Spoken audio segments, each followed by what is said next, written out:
Assalamualaikum warahmatullahi wabarakatuh. Selamat malam.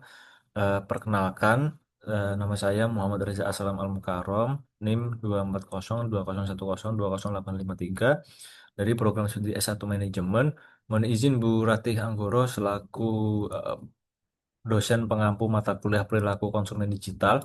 Di sini saya akan menjelaskan terkait perilaku konsumen digital pada salah satu brand lokal Indonesia yang berkecimpung di dunia fashion, khususnya di celana jeans dan streetwear ya, yaitu Rukas.co. Oke, langsung saja.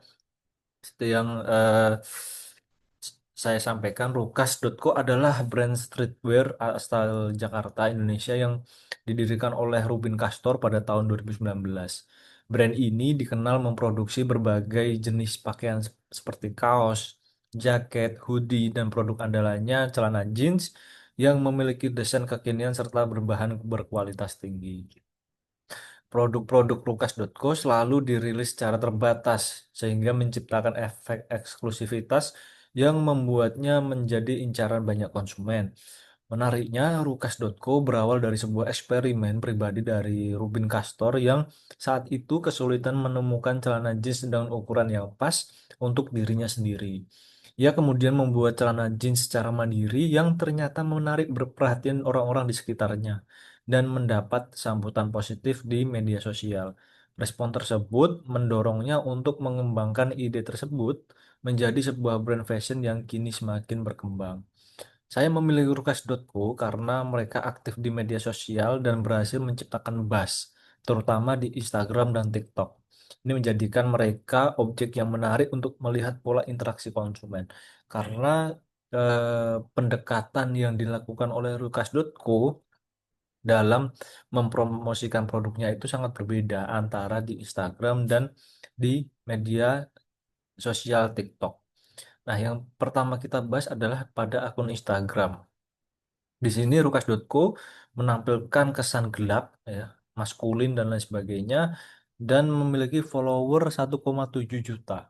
Sedangkan mereka juga tidak memfollow atau following salah satu pun, baik itu eh, akun ownernya, akun pegawainya, dan lain sebagainya. Jadi mereka memperlihatkan kesan bahwasannya Rukas ini sangat-sangat eksklusif gitu. Dalam hal komunikasi pemasaran, khususnya di Instagram, Lukas.com memperkenalkan dan mempromosikan produk-produk terbarunya dengan cara yang sangat misterius. Lukas juga kerap menggandeng figur publik dengan audiens yang relevan seperti chef selebritas gitu ya, seperti Chef Juna, Chef Renata, kemudian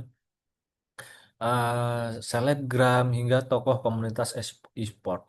Mereka digunakan sebagai model sekaligus simbol identitas target pasar Rukas.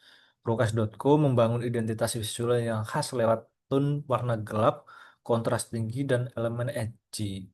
Feed mereka dirancang seperti lookbook digital yang mencerminkan karakter maskulin, urban, dan rebel selaras dengan positioning brand mereka. Tujuannya menciptakan brand recall yang kuat dan menjadikan Instagram sebagai etalase utama produk. Sedangkan untuk di platform TikTok, ya, Rokas.com mengusung pendekatan konten yang lebih santai dan menghibur. Berbeda dengan Instagram yang cenderung menampilkan kesan formal dan estetik, TikTok dimanfaatkan untuk menyajikan sisi lain dari brand seperti konten behind the scene pemotretan, proses produksi, hingga momen lucu atau menarik perhatian bersama para model dan tim. Pendekatan ini berhasil menarik rasa penasaran audiens dan memperkuat koneksi emosional dengan follower mereka. Kayak contoh seperti yang saya lampirkan gitu ya, misalnya Rukas tiba-tiba mendatangi para anak pang gitu ya, kemudian menanyakan, Bang, mau nggak jadi model saya? Nanti saya rapihin semuanya, tapi abang mandi juga ya, gitu.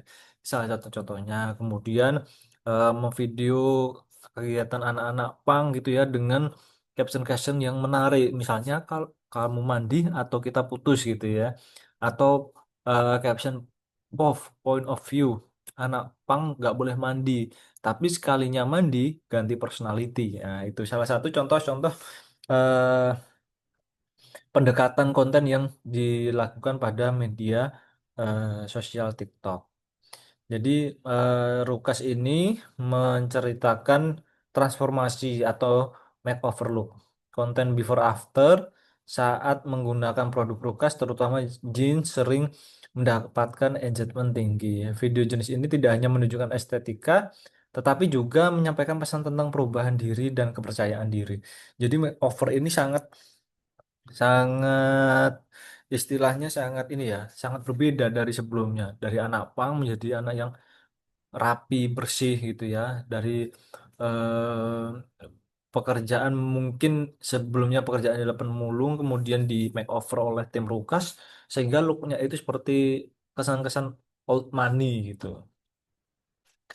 Nah ini contohnya. Jadi dari observasi media sosial rukas.co gitu ya. eh, Tujuan yang saya lakukan dari observasi ini adalah untuk memahami bagaimana perilaku konsumen terbentuk dan dipengaruhi melalui aktivitas media sosial brand, serta strategi yang paling efektif dalam membangun engagement dan loyalitas. Selama periode observasi, Rukas.co secara konsisten memposting konten pada platform Instagram dan TikTok. Frekuensi unggahan berkisar 3 sampai 5 kali seminggu dengan format konten meliputi video transformasi personal yang tadi ya, makeover tukang parkir, pengamen, kemudian teaser produk baru, pengumuman kolaborasi, behind the scene photoshoot, testimoni pelanggan, kan down penjualan terbatas gitu ya. Sehingga format Reels dan TikTok yang menyentuh emosi serta inspiratif gitu ya. Contohnya makeover makeover nanti akan saya lampirkan. Jadi dari apa yang saya observasi tersebut, saya melakukan juga analisis marketing Rukas dan dampaknya ke perilaku konsumen. Dari beberapa hal yang dilakukan Rukas itu ya, langkah-langkah mereka melakukan promosi itu, mereka mengisyaratkan kelangkaan atau limited edition sebagai pemicu urgensi. Salah satu dorongan psikologis paling kuat dalam perilaku konsumen adalah rasa takut kehilangan atau fear of missing out, atau dalam bahasa kerennya itu adalah FOMO. Rukas.co memanfaatkan strategi ini secara cermat melalui pelabelan limited edition pada hampir semua produknya. Persepsi terhadap kelangkaan dapat meningkatkan minat beli karena konsumen merasa harus segera mengambil keputusan sebelum kesempatan itu hilang, gitu ya. Ini bukan hanya menciptakan dorongan impulsif, tapi juga memperkuat citra eksklusif dari produk. Ketika suatu produk diberi batas waktu atau jumlah, gitu ya, konsumen tidak hanya membeli barang, mereka membeli kesempatan, dan kesempatan itu terasa langka. Contohnya beberapa komen yang saya dapatkan di media sosial Instagram itu ya. Beberapa contohnya itu restock lagi dong mau buat kado Pak Su ultah Wah. Woi kapan rilis lagi, ada 30 yang likes gitu ya. Kemudian kapan rilis lagi, ini udah lama banget nunggu. Jadi memang produk Lukas itu benar-benar ditunggu gitu karena emang keterbatasan jumlah dan waktu gitu ya, sehingga orang-orang itu merasakan FOMO gitu ya. Kemudian ada salah satu juga tombol yang belum pernah menang war. Ada 380 like, bayangkan. Orang yang kalah dalam war itu adalah ada misalnya 380 orang gitu. Mereka menunggu tapi tidak mendapatkan barangnya. Betapa eksklusif barang dari Rukas.co itu. Kemudian kebutuhan akan keunikan, tampil beda lewat eksklusivitas. Nah, ini juga merupakan salah satu hal terpenting dalam marketing ya. Dalam konteks personal juga, konsumen muda saat ini sangat dipengaruhi oleh keinginan untuk membentuk identitas yang unik. Lukas.co dengan jelas menjawab kebutuhan ini melalui desain streetwear yang out of the box dan tidak diproduksi massal. Berdasarkan teori perilaku konsumen, khususnya yang dijelaskan oleh Kotler dan Armstrong, individu memiliki kebutuhan yang menonjolkan diferensiasi diri. Produk fashion eksklusif memungkinkan mereka menunjukkan siapa diri mereka di tengah kerumunan yang seragam. Maka tak heran jika banyak pembeli Rukas merasa bangga karena bisa memiliki sesuatu yang tidak semua orang punya. Contohnya ini desain-desain jaket yang sangat ya out of the box ya, celana jeans yang bolong-bolong, kemudian kolaborasi dengan Picky Pix gitu yang merupakan salah satu nilai plus dari brand Rukas. Kemudian kolaborasi strategis juga efek viral dan validasi sosial. Di ranah sosial, kolaborasi dengan tokoh publik seperti Wendy Walters atau klub sepak bola Persija bukan sekedar strategi promosi, ini adalah bentuk validasi sosial. Teori Kotler dan Armstrong juga menekankan bahwa kelompok referensi sangat mempengaruhi keputusan pembelian, terutama di kalangan anak muda. Misalnya orang-orang yang suka dengan klub bola Persija. Ketika ada brand yang berkolaborasi dengan Persija, mereka akan berusaha untuk membeli brand tersebut gitu karena ada embel-embel Persijanya.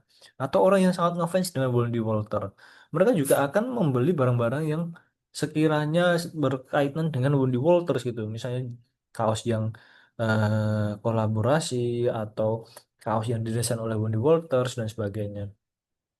Kemudian pengaruh emosional dan sosial. Nah, ini membentuk narasi dan komunitas sebagai daya tarik. Misalnya contohnya ini ada sepasang kakek nenek yang mungkin tidak ada pekerjaan atau tidak memiliki rumah gitu ya. Ketika di makeover oleh tim Rukas, bisa dilihat dari tampilan sangat berbeda jauh gitu. Seperti nenek-nenek dan kakek-kakek yang memiliki kekayaan puluhan miliar gitu kelihatannya gitu ya. Jadi lebih dari sekedar produk, Lukas.com menjual cerita gitu. Dalam banyak kontennya, Lukas menyisipkan narasi transformasi, perjuangan, dan kisah inspiratif dari pengguna dan model yang tampil gitu. Cerita-cerita ini membangkit emosi, merupakan faktor penting dalam pengambilan keputusan. Konsumen tidak lagi membeli karena logika semata, melainkan karena mereka merasa terhubung secara emosional. Ditambah lagi konten yang mendorong interaksi sosial seperti tagging teman atau komentar personal, membentuk komunitas digital di sekitar brand. Hal ini menciptakan rasa memiliki dan memperkuat loyalitas karena konsumen merasa menjadi bagian dari sesuatu yang lebih besar dari sekadar pakaian. Ya, jadi kesimpulan dari observasi dan analisis yang saya lakukan ya, itu menunjukkan bahwa Lukas.co sukses memanfaatkan pemahaman perilaku konsumen digital untuk strategi branding dan kontennya. Konsumen tidak hanya mencari produk, tetapi juga makna, identitas, dan komunitas. Lukas.co memenuhi kebutuhan ini melalui emotional branding dan penciptaan komunitas digital yang kuat. Lukas.co memanfaatkan perilaku konsumen digital yang interaktif dan cepat dengan fitur Instagram dan TikTok seperti repost UGC, polling story, dan konten behind the scene untuk meningkatkan kedekatan. Strategi ini membangun hubungan jangka pendek dan mendukung loyalitas digital jangka panjang. Strategi konten yang menggunakan narasi emosional dan eksklusivitas seperti peluncuran edisi terbatas dan kolaborasi dengan figur publik sesuai dengan karakteristik konsumen digital yang dipengaruhi oleh psikologi seperti FOMO dan kebutuhan yang akan kebanyakan. Ini terlihat dari keterlibatan aktif mereka di komentar, tagging teman, dan partisipasi kampanye sosial brand. Dengan mengembangkan program loyalitas digital gitu ya, kampanye komunitas serta memperkuat interaksi dua arah secara konsisten, Lukas memiliki potensi untuk mengubah konsumen menjadi advokat merek digital, ya. Ini konsumen yang tidak hanya membeli, tetapi juga sukarela menyebarkan nilai dan identitas brand kepada jaringan sosialnya. Nah, ini ada beberapa saran strategis terkait konten dan engagement gitu ya. Misalnya, yang pertama melanjutkan konten makeover dan cerita inspiratif.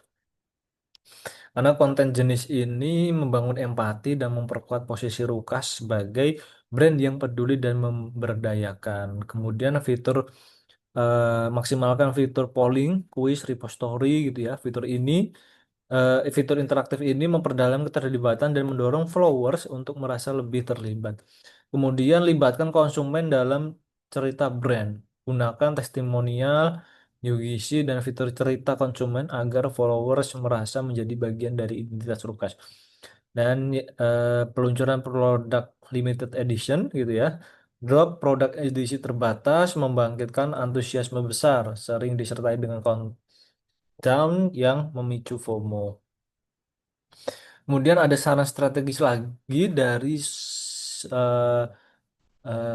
dari sisi loyalty dan komunitas gitu ya, program loyalitas gitu. Misalnya berikan akses awal, sistem poin atau reward untuk pelanggan setia yang aktif atau sering melakukan pembelian. Kemudian kampanye tagar gitu ya, bangun identitas komunitas dengan hashtag seperti gue pakai Rukas gitu yang mudah diingat digunakan konsumen secara organik. Kemudian kolaborasi komunitas itu gandeng komunitas urban, musik atau street culture untuk memperluas cakupan dan memperkuat akar sosial brand.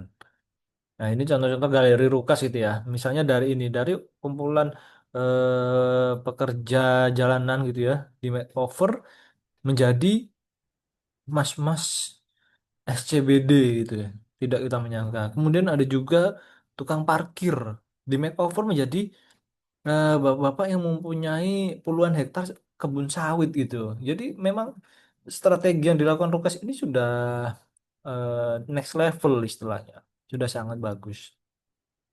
Mungkin itu eh, yang bisa saya sampaikan terkait dengan observasi kemudian analisis dari brand lokal kebanggaan warga dan komunitas muda Indonesia yaitu Rukas.co.